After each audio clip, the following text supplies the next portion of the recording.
سعید خدری رضی اللہ عنہ سے روایت کی کہ کچھ لوگوں نے رسول اللہ صلی اللہ علیہ وسلم کے عہد میں آپ سے عرض کی، اے اللہ کے رسول، کیا ہم قیامت کے دن اپنے رب کو دیکھیں گے؟ رسول اللہ صلی اللہ علیہ وسلم نے فرمایا، ہاں۔ پھر فرمایا، کیا دوپہر کے وقت صاف مطلع میں جب ابر نہ ہو سورج کو دیکھتے ہوئے تمہیں کوئی زحمت ہوتی ہے؟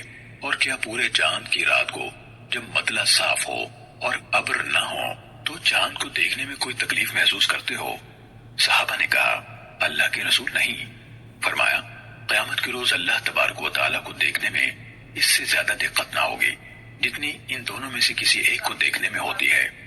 جب قیامت کا دن ہوگا، ایک اعلان کرنے والا یہ اعلان کرے گا، ہر امت اس کے پیچھے چلے جس کی وہ عبادت کیا کرتی تھی۔ کوئی آدمی ایسا نہ بچے گا جو اللہ کے سوا بتوں اور پتھروں کو پوجتا تھا، مگر وہ آگ میں جا گرے گا، حتیٰ کہ جب ان کے سوا جو اللہ کی عبادت کرتے تھے وہ نیک ہوں یا بد، اور اہل کتاب کے بقیہ بعد کے دور کے لوگوں کے سوا کوئی نہ بچے گا تو یہود کو بلایا جائے گا اور ان سے کہا جائے گا، تم کس کی عبادت کرتے تھے؟ وہ کہیں گے، ہم اللہ کے بیٹے عزیر کی عبادت کرتے تھے۔ تو کہا جائے گا، تم نے جھوٹ بولا، اللہ تعالیٰ نے نہ کوئی بیوی بنائی نہ بیٹا، تو اب کیا چاہتے ہو؟ کہیں گے، پروردگار، ہمیں پیاس لگی ہے، ہمیں پانی پلا۔ تو ان کو اشارہ کیا جائے گا کہ تم پانی کے گھاٹ پر کیوں نہیں جاتے؟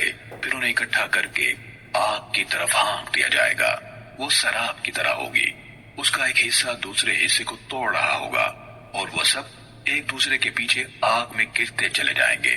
پھر نصارہ کو بلایا جائے گا اور ان سے کہا جائے گا، تم کس کی عبادت کرتے تھے؟ وہ کہیں گے، ہم اللہ کے بیٹے مسیح کو پوجتے تھے۔ ان سے کہا جائے گا، تم جھوٹ بولتے ہو، اللہ نے نہ کوئی بیوی بنائی نہ کوئی بیٹا۔ پھر ان سے کہا جائے گا، اب تم کیا چاہتے ہو؟ وہ کہیں گے، ہم پیاسے ہیں، ہمارے پروردگار، ہمیں پانی پلا۔ آپ نے فرمایا، ان کو اشارہ کیا جائے گا، تم پانی کے گھاٹ پر کیوں نہیں جاتے؟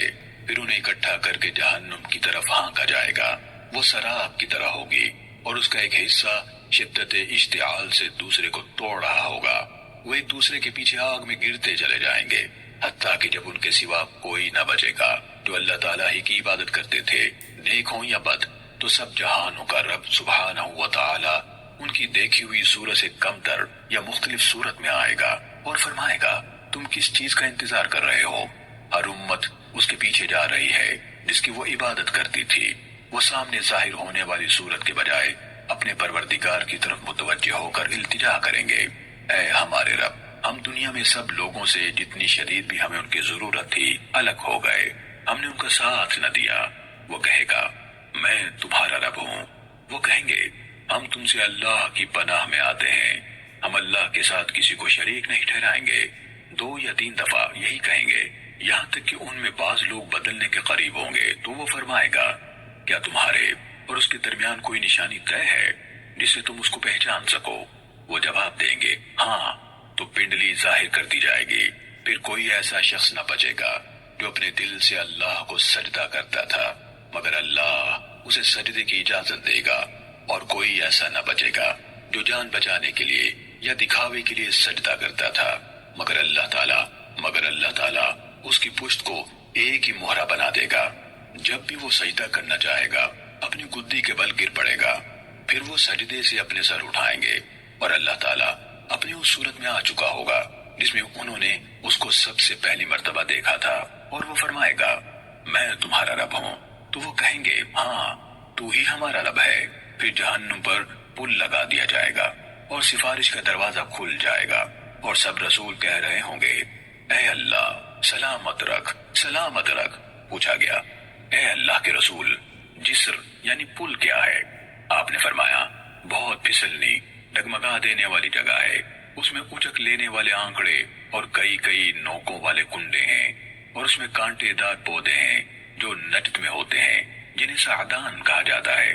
تو مومن آنکھ کی جھپک کی طرح اور بجلی کی طرح اور ہوا کی طرح اور پرندوں کی طرح اور تیز رفتار گھوڑوں اور سواریوں کی طرح گزر جائیں گے، کوئی صحیح سالم نجات پانے والا ہوگا اور کوئی زخمی ہو کر چھوڑ دیا جانے والا، اور کچھ جہنم کی آگ میں تہ بتہ لگا دیے جانے والے، یہاں تک کہ جب مومن آگ سے خلاصی پالیں گے تو ذات کی قسم جس کے ہاتھ میں میری جان ہے، تم میں سے کوئی پورا حق وصول کرنے کے معاملے میں اس قدر اللہ سے منت اور آہوزاری نہیں کرتا جس قدر قیامت کے دن مومن اپنے ان مسلمان بھائیوں کے بارے میں کریں گے جو آگ میں ہوں گے۔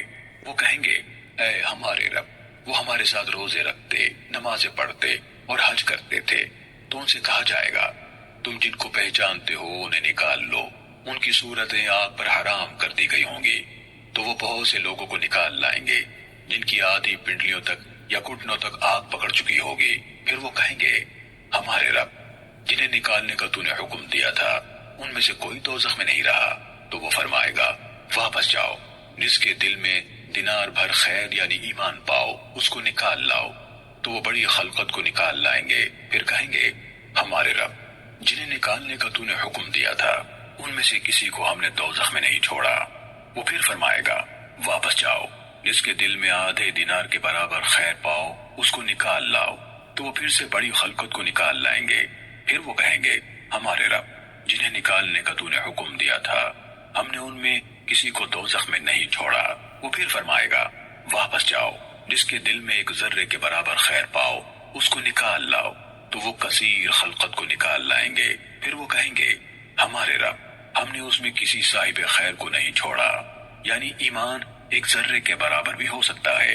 ابو سعید خدری رضی اللہ عنہ کہا کرتے تھے اگر تم اس حدیث میں میری تصدیق نہیں کرتے تو چاہو تو یہ آیت پڑھ لو، بے شک اللہ ایک ذرہ برابر ظلم نہیں کرتا، اور اگر کوئی نیکی ہو تو اس کو بڑھاتا ہے اور اپنی طرف سے اجر عظیم دیتا ہے۔ پھر اللہ تعالیٰ فرمائے گا فرشتوں نے سفارش کی، انبیاء نے سفارش کی اور مومنین نے سفارش کی، اب ارحم الراحمین کے سوا کوئی باقی نہیں رہا۔ تو وہ آگ سے ایک مٹھی بھرے گا اور ایسے لوگوں کو اس میں سے نکال لے گا جنہوں نے کبھی بھلائی کا کوئی کام نہیں کیا تھا اور وہ جل کر کوئلہ ہو چکے ہوں گے۔ پھر وہ انہیں جنت کے دہانوں پر بہنے والی ایک نہر میں ڈال دے گا جس کو نہر حیات کہا جاتا ہے۔ وہ اس طرح اگ کر نکل آئیں گے جس طرح گھاس کا چھوٹا سا بیج سیلاب کے خس و خاشاک میں پھوٹتا ہے۔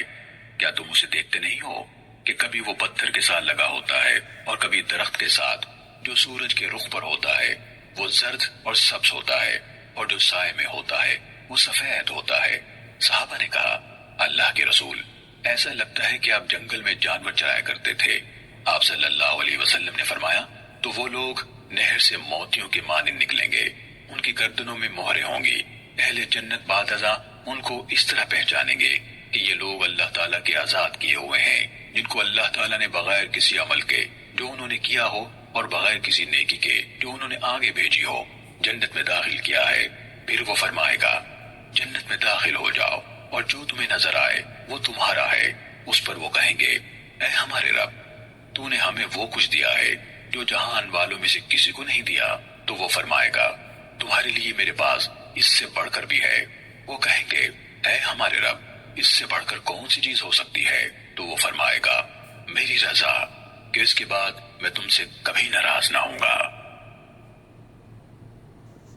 صحیح مسلم حدیث نمبر 454۔